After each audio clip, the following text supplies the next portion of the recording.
berpikir Yesus datang di dunia bukan untuk menderita. Bapak Ibu hati-hati. Ada banyak orang Kristen tersesat dengan mujizat. Dia berpikir mujizat akan menyelamatkan jiwanya dari penderitaan. Tidak. Mengikut Tuhan harus menderita.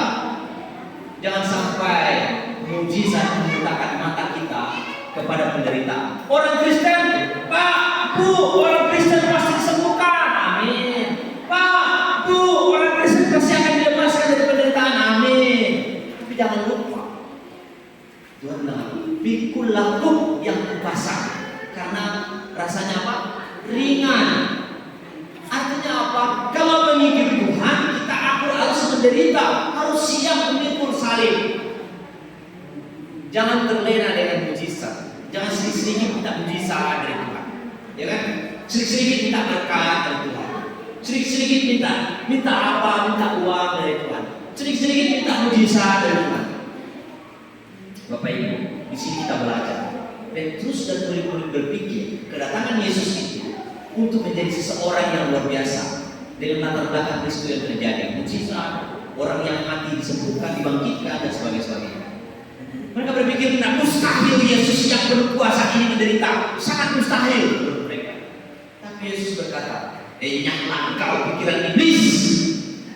Ini menarik. Bapak Ibu Saudara yang terkasih di dalam nama Tuhan Yesus, lihatlah Simon Petrus.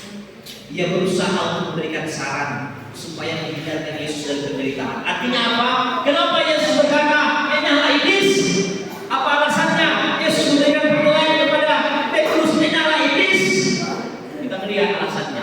Alasan yang pertama, iblis menunggangi pikiran Petrus untuk menghalangi jalan salib. Bapak Ibu Saudara, kita semua punya kehidupan yang berbeda.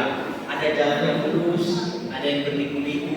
Tetapi ingat, percayalah, setiap kita menjalani jalan itu, Tuhan ada di sana. Amin. Setiap kita menderita, Tuhan tidak meninggalkan kita. Tetapi Tuhan tidak mau juga kita terus dihindarkan dari penderitaan. Tidak ada dalam kamus bilang ketika Yesus ikut Kristus tidak ada penderitaan. Tidak. Jadi kalau kita mengalami sakit, percayalah Yesus ada di samping kita. Amin. Jadi kalau kita mengalami kegagalan, percayalah Yesus ada di hadapan kita. Jadi kalau kita mengalami masalah, percayalah Yesus ada dalam hidup kita. Jangan kita berpikir ketika kita sakit, Tuhan sudah meninggalkan aku nih. Sudah jauh Tuhan.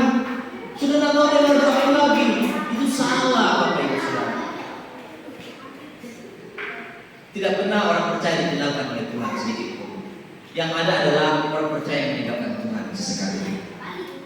Jadi Bapak Ibu Saudara, jangan sampai seperti iman murid-murid. Awalnya mereka mengaku Yesus Tuhan. Ketika mereka mengalami penderitaan, mereka lupa bahwa Yesus Tuhan.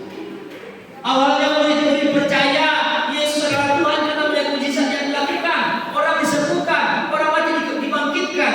Mereka lupa ketika mereka menderita. Mereka lupa bahwa Yesus adalah Raja yang menyembuhkan. Yesus adalah Allah yang memberikan pertolongan. Lupa mujizat.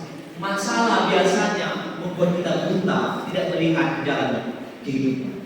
Masalah yang terjadi dalam keluarga kita membuat mata kita buta bahwa Tuhan ada di sana. Bapak Ibu Saudara, ketika Tuhan ada bersama kita, bukan berarti Tuhan langsung tolong kita. Bukti bahwa Tuhan ada bersama kita itu menunjukkan bahwa Allah mengasihi kita. Walau terkadang kita tidak langsung ditolongnya. Bapak Ibu ingat peristiwa Lazarus ketika diberitakan